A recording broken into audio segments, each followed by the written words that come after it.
किसी व्यक्ति या समुदाय पर घोर संकट आने का मतलब उसके पापों की सजा है। दुनिया में जो कुछ अच्छा होता है वह अल्लाह के फजल से होता है। इसी तरह की इस्लामिक घटनाओं और वाक्य से रूबरू होते रहने के लिए आज ही सब्सक्राइब करें हमारे चैनल इस्लाम हिस्ट्री को और साथ ही बेल आइकॉन को प्रेस करें। अस्सलाम वालेकुम प्यारे दोस्तों, पहले के जमाने में एक नेक बादशाह था। एक मर्तबा बादशाह अपने वजीरों के साथ सैर के लिए निकला।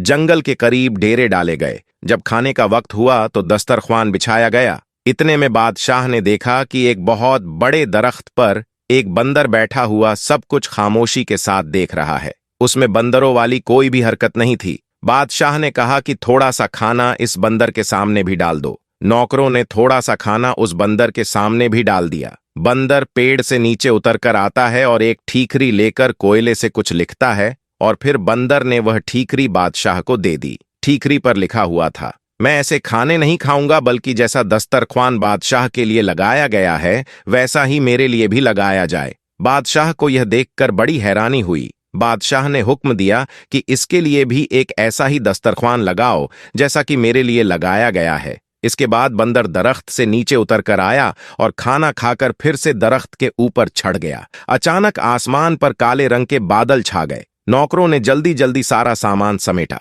बादशाह ने नौकरों से कहा, एक टाट का टुकड़ा बंदर के सामने रख दो, कहीं वह भीग ना जाए। नौकरों ने टाट का टुकड़ा बंदर के पास लाकर रख दिया। बंदर ने फिर कुछ ठीकरी पर लिखा और बादशाह को दे दिया। उस पर लिखा हुआ था, जैसा खेमा बादशाह के लिए लगाया गया है वैसा खेमा मेरे लिए भी लगाया जाए, तब मैं आऊंगा। बादशाह के कहने पर वैसा ही खेमा बंदर के लिए भी लगाया गया। बादशाह के पास एक और महल भी था जहां वह बहुत कम आया जाया करता था। वह महल बंदर को दे दिया गया। बादशाह की बीवी और नौकरों को बंदर से बहुत ज्यादा चीदच हो गई थी। इधर बंदर ने बादशाह के महल में भी आना जाना शुरू कर दिया। बंदर मुकद्दमे बहुत ही गौर से सुनता। जब बादशाह कोई गलत फैसला लेने वाला होता तो बंदर बादशाह के हाथ से फौरन कागज को लेकर फाड़ देता और कलम से सही फैसला लिखकर बादशाह के हाथ में दे देता। शुरू में तो बादशाह को बहुत गुस्सा आया, लेकिन फिर बादशाह समझ गया कि बंदर की वजह से वह बहुत सारी गलतियों से बच गया है।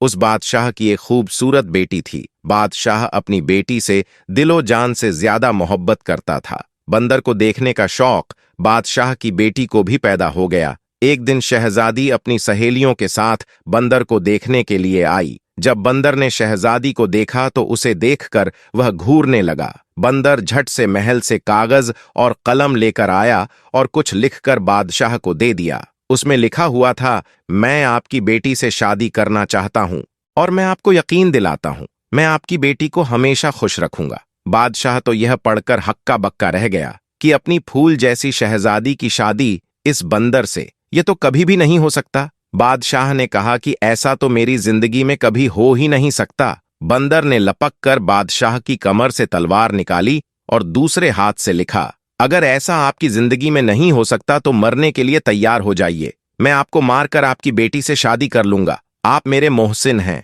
आपने मुझे इस महल में रखा, मेरे खाने पीने का इंतजाम किया। मैं आपको मारकर अपने हाथ खून से रंगना नहीं चाहता।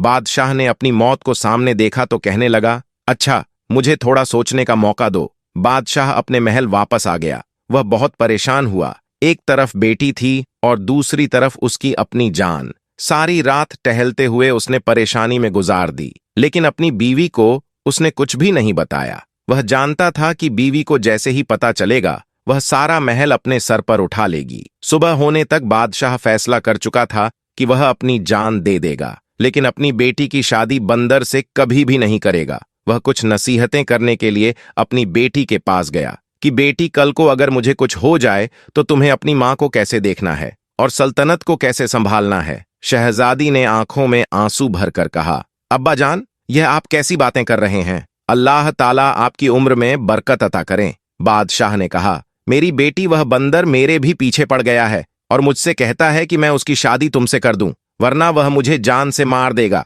लेकिन यह तो नामुमकिन है। मैं तुम्हारी शादी उससे भला कैसे कर सकता हूं? तुम्हारी मां ने उसके कत्ल के कई बार मंसूबे किए, लेकिन वह हमेशा नाकाम रही। वह बंदर आज भी जिंदा फिरता है। बादशाह कहने लगा कि मैं जाकर बंदर को साफ साफ बता देता हूं कि मैं तुम्हारी शादी अपनी बेटी के साथ कभी भी नहीं कर सकता। उसके बाद शायद वह मुझे मार दे। तुम अपनी माँ के साथ तहखाने में जाकर छुप जाना और उस वक्त तक बाहर न निकलना जब तक कि वह बंदर यहां से चला ना जाए। शहजादी ने कहा कि अब्बा, आपकी जान इतनी बेकार तो नहीं है। आप मेरे वालिद ही नहीं, इस सल्तनत के बादशाह भी हैं। आप जाकर बंदर से मेरे रिश्ते के लिए हाँ कर दीजिए। आखिरकार शहजादी ने जैसे तैसे अपने बाप को मना ही लिया। बादशाह ने बंदर को अपनी रजामंदी बताई और बंदर ने कहा, आप शादी की तैयारी शुरू करें। मल्लिका को जब यह बात मालूम हुई, उसने सारा महल अपने सर पर उठा लिया। निकाह वाले दिन बादशाह ने मल्लिका को एक कमरे में बंद कर दिया और शहजादी का निकाह उस बंदर के साथ करवा दिया। शहजादी रुखसत होकर बंदर के महल में चली गई। अगले दिन जब शहजादी महल वापस आई तो बहुत ही ज्यादा खुश थी। मल्लिका ने जब यह देखा तो हैरान रह गई। मल्लिका बोली, बेटी, तुम उस बंदर के साथ इतनी खुश हो? शहजादी बोली, हाँ, मैं बहुत खुश हूं।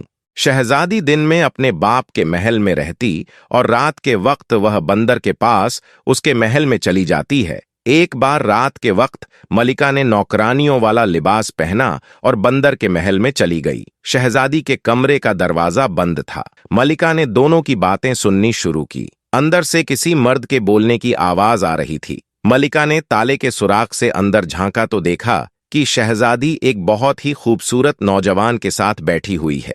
वह शहजादी के साथ हंस हंस कर बातें कर रहा है। यह देखकर मल्लिका हैरान रह गई और सोचने लगी, अच्छा तो यह बात है, तभी तो मैं कहूं कि मेरी बेटी भला इस बंदर के साथ इतना ज्यादा खुश कैसे रह सकती है।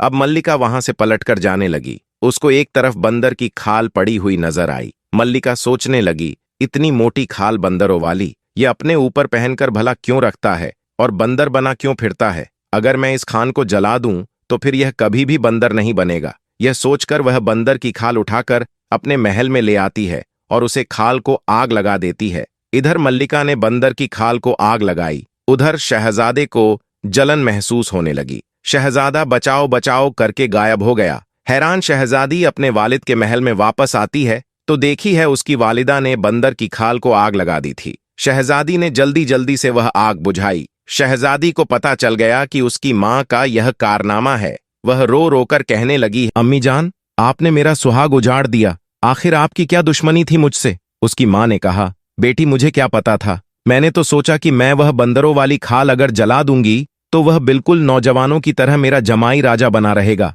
शहजादी ने कहा कि अम्मी जान, मैं आपको कहा था ना कि मुझे मेरे हाल पर छोड़ दीजिए। अब आपको ठंडक पड़ गई। माँ शहजादी की तमाम बातों को सुनकर परेशान थी। जब बादशाह को पता चला तो बादशाह ने नौकरों को भेजा, लेकिन कहीं से भी बंदर की कोई खबर ना मिली। अब शहजादी ने जोगन वाले कपड़े पहन लिए और शहजादे की तलाश में निकल गई। जंगल जंगल सहारा सहारा वह भटकती फिरती। उसके पांव में छाले पड़ गए। शहजादी का रंग रूप पूरी तरह से बदल गया। एक रात शहजादी इस जंगल में एक पेड़ के नीचे बैठी हुई थी। उस पेड़ के ऊपर चकोर और चकोरी बैठे हुए थे और बातें कर रहे थे। शहजादी उनकी बातें सुन रही थी। चकोर दरअसल एक परिंदा होता है। चकोरी ने चकोर से कहा, क्या बात है चकोरे, तू इतना परेशान क्यों है? चकोरे ने कहा, क्या बताऊं, यहां से यूरोप की तरफ एक शहजादा है। मैं उसके लिए बहुत परेशान हूं। उसके सारे जिस्म पर बड़े बड़े आंवले पड़े हुए हैं। वह सो भी नहीं सकता। सारे तबीब और हकीम उसका इलाज कर करके हार गए हैं।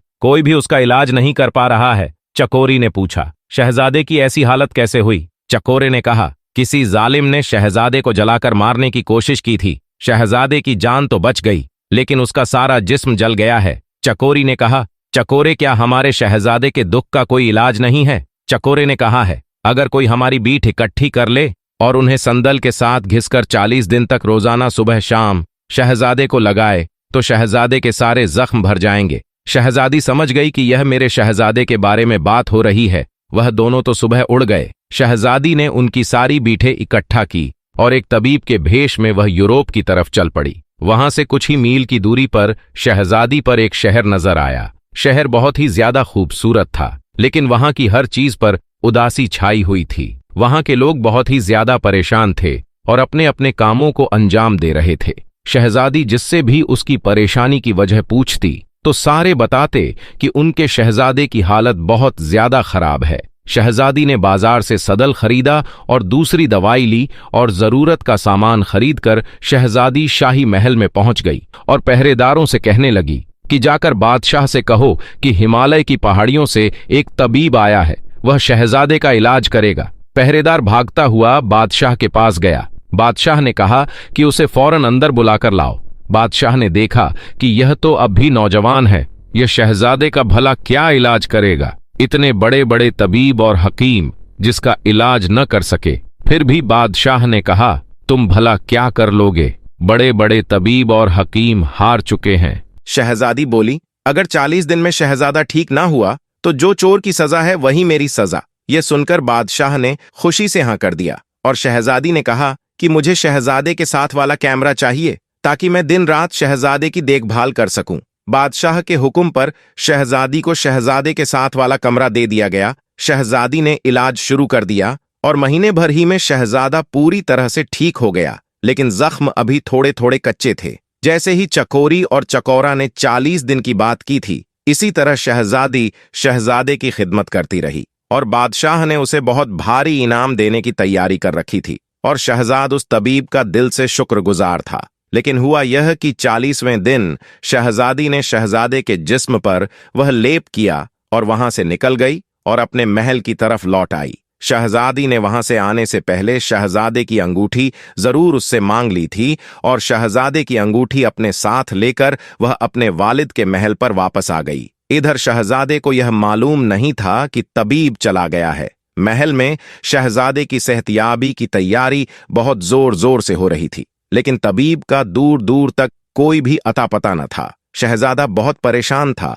और बादशाह भी हैरान था कि कैसा तबीब था, वह कैसा हकीम था जो बगैर एक पैसे का तकाजा किए हुए खामोशी के साथ यहां से चला गया। शहजादा जब मुकम्मल तौर पर ठीक हो गया तो उसको अपनी नई नवेली दुल्हन की याद आई। एक दिन वह अपने वालिद से इजाजत लेकर शिकार के बहाने से निकला और सीधा अपने ससुराल चला गया। उसने शाही लिबास पहन रखा था, उसके साथ फौज का एक शाही दस्ता भी था।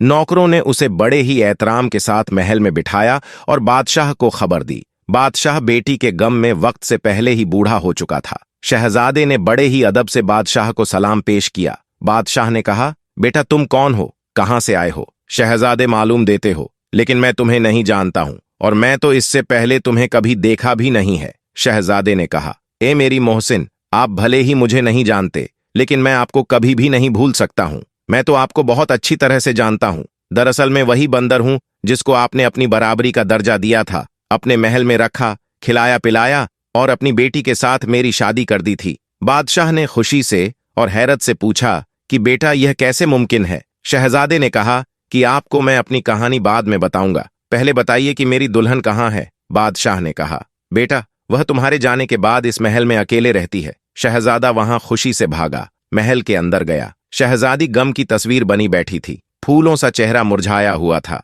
शहजादे को अपने सामने देखकर शहजादी को यकीन ही नहीं आया। शहजादे ने कहा, हाँ शहजादी, तुम्हारी मोहब्बत मुझे यहाँ खींचकर लाई है। तुम्हारी माँ ने तो मुझे मारने में कोई कसर नहीं छोड़ी थी। मेरा सारा जिस्म बड़े बड़े आंवलों से भर गया था, मेरी बचने की तो कोई उम्मीद न थी। शहजादी ने कहा, फिर तुम भला ठीक कैसे हुए? शहजादे ने उसे बताया। शहजादी ने कहा, अच्छा, फिर तो आपने उस हकीम को बहुत मालामाल कर दिया होगा। शहजादे ने कहा, नहीं, हैरत की बात यह है कि उसने हमसे कुछ भी न लिया, सिवाय मेरी एक अंगूठी के, और वह चुपचाप वहां से चला गया। शहजादी ने उसे अंगूठी दिखाते हुए पूछा, क्या यही आपकी अंगूठी है? शहजादे ने कहा, हाँ, लेकिन यह तुम्हारे पास कैसे आई? शहजादी ने कहा, क्योंकि तबीब कोई और नहीं बल्कि मैं ही थी। फिर शहजादी ने उसे पूरी कहानी सुनाई। शहजादी ने कहा, मेरी माँ भी आपकी दुश्मन नहीं थी। जब मेरी माँ ने आपको इंसान बना हुआ देखा तो उसने बंदर की खाल को जला दिया। ना यह खाल होगी ना आप दोबारा बंदर बनेंगे। शहजादी बोली, गलती आपकी भी है कि आपने मुझे कभी भी बंदर बनने की वजह बता ही नहीं, वरना मैं उस खाल को अपनी जान से ज्यादा हिफाजत के साथ रखती। शहजादे ने कहा, दरअसल मुझे यह सारी बातें बताने का कभी मौका ही नहीं मिला। तकरीबन 1 साल पहले की बात है। मैं शिकार करने के लिए निकला और मेरे साथ नौकर भी थे। जंगल में मुझे एक हिरण नजर आया। मैंने उसे पर तीर चलाया। वह हिरण मेरी आंखों से ओझल हो गया। मैं उसे हिरण की तलाश में निकला। मैं इतना आगे निकल गया कि मेरे साथ जो लोग थे वह सब के सब पीछे रह गए। मैं अपने साथियों से बिछड़ चुका था। मैंने देखा कि सहारा के पास एक बुजुर्ग बैठे हुए थे। उनके करीब एक 10-12 साल का बच्चा भी बैठा हुआ था। वह बुजुर्ग गुरु रहे थे। उस बच्चों की टांग से खून बह रहा था। वह बुजुर्ग रोकर उस शख्स को बद्दुआ देते जा रहे थे जिसने उस बच्चे की टांग पर तीर मारा था। मुझे देखकर बुजुर्ग ने गुस्से से कहा, तुम इंसान हो या बंदर हो, तमीज तो तुम्हें छूकर भी नहीं गुजरी है। बस यह उनके कहने की देर थी। मैं फौरन इंसान से बंदर की शक्ल में तब्दील हो गया। अब जंगल जंगल भटकता फिरेगा, तुझे कहीं भी ठिकाना नहीं मिलेगा। उनके बद्दुआ से और अपनी हालत से मैं इतना परेशान हुआ, मैंने उनके पांव पकड़ लिए, रो रो कर उनसे माफी मांगने लगा। मेरी उस हालत को देखकर उस बच्चे को मुझ पर तरस आ गया। उसने अपने दादा से कहा कि दादा जान, जब इंसान अपनी गलती को मान ले तो उसे माफ कर देना चाहिए। हमें चाहिए कि हम इसे माफ कर दें। लड़के ने जब बहुत ज्यादा इसरार किया तो बुजुर्ग ने कहा कि देख, इससे सीख, तूने इसके साथ क्या किया और यह तेरी भलाई मांग रहा है। खैर, मैं अपनी बद्दुआ तो वापस नहीं ले सकता, लेकिन इसे कम कर सकता हूं। साल भर तू बंदर ही रहेगा। जब कोई लड़की तुझे हमदर्दी करते हुए शादी के लिए तैयार हो जाएगी, तब तू अपनी असली हालत में वापस लौट आएगा। अगर 1 साल से पहले तेरी शादी हो गई, सिर्फ अपनी बीवी के सामने ही तू इंसान की शक्ल में आ सकेगा। मजबूर होकर मैं वहां से आ गया। मैं वापस अपने महल भी नहीं जा सकता था और मेरा कोई और ठिकाना भी नहीं था। 6 महीने तक मैं जंगल में यूं ही भटकता रहा कि उसके बाद मेरी मुलाकात तुम्हारे वालिद के साथ जंगल में हो गई, जो मुझे वहां से अपने साथ महल में लेकर आ गए। फिर बादशाह ने तुम्हारी शादी मुझसे करवा दी और आगे की सारी बातें तो तुम अच्छी तरह से जानती हो। शहजादे की यह बात खत्म ही नहीं हुई थी कि मल्लिका और बादशाह ने सारी गुफ्तगू सुन ली। फिर मल्लिका ने शहजादे से माफी मांगी और शहजादे ने मल्लिका को माफ कर दिया। बादशाह ने कहा, हमारा कोई बेटा नहीं है बेटा, अब तुम मेरे पास रहोगे। शहजादे ने कहा, अभी तो मुझे अपनी दुल्हन को लेकर अपने महल पर जाना है, अपने वालिद से मिलवाने के लिए, लेकिन मैं आपसे वादा करता हूं, मैं जरूर आता रहूंगा। उसके बाद शहजादा अपनी दुल्हन को साथ लेकर अपने वालिद के पास चला गया और फिर दोनों हंसी खुशी अपनी जिंदगी को गुजरने लगे। किसी लाचार व्यक्ति को इतना सताया जाए कि वह अपने दिल की गहराई से बद्दुआ देने लगे तो बद्दुआ बिजली की तरह लगती है। बद्दुआ का मतलब है किसी लाचार का बुरा चाहना या अहित चाहने वाला शब्द। बद्दुआ श्राप और गाली भी होती है। लाचार व्यक्ति सीधा कुछ बिगाड़ नहीं सकता, मन ही मन सोचता है इसका हिसाब अल्लाह लगा या जा तेरा सत्यानाश होगा। अल्लाह की बातें अल्लाह ही जाने, उसकी बातें इंसान के समझ के बाहर की बातें हैं। दुआ असर कर ना करें, लेकिन बद्दुआ कभी पीछा नहीं छोड़ती। व्यापार दुकान में घाटा, इनकम बंद, बीमारी या मुकद्दमे का खर्चा आना, अचानक कोई नुकसान होना, कर्ज होना, धीरे धीरे घर वाले और रिश्तेदार दूर हो जाते हैं। अज्ञात भय सताने लगता है। लालच करना चाहिए, जीने के लिए धन जरूरी है, लेकिन किसी का दिल दुखाकर बद्दुआ लेकर कमाया धन किसी काम का नहीं। बद्दुआ मुक्त व्यक्ति कहीं भी जाएगा, हर एक काम पॉजिटिव होगा। बद्दुआ युक्त व्यक्ति किसी काम के लिए जाएगा, धक्के खाकर वापस आ जाएगा, कभी कोई काम सिद्ध नहीं होगा। बहुत से लोग अपने या दूसरों के बारे में बुरा सोचते हैं। गुस्सा आने पर कुछ लोग अपने घर परिवार या दोस्तों के बारे में गलत बोलते रहते हैं, वह कभी कभी सच भी हो जाता है। ऐसे व्यक्ति अपना नुकसान भी कर लेते हैं। सभी के अंदर बहुत सी सोई हुई शक्तियां हैं जो किसी खास समय में जगाती हैं। आशीर्वाद और श्राप को दुआ एवं बद्दुआ भी कहते हैं। यदि आपने किसी गरीब, भिखारी, अबला या बच्चे का दिल दुखाया है तो उसके दिल से आपके लिए जो बद्दुआ निकलेगी उससे आपको कोई नहीं बचा सकता। याद रखें कि एक बद्दुआ 50 दुआ को खत्म कर देता है। दोस्तों, आज की वीडियो में बस इतना ही। प्यारे दोस्तों, इसी बात पर कमेंट बॉक्स में सुभान अल्लाह जरूर लिख दो। दोस्तों, अगर आपको यह वाक्य पसंद आया है तो आप इसे लाइक करें। आप इसे अपने तक ही ना रखें, अपने दोस्तों में जरूर शेयर करें।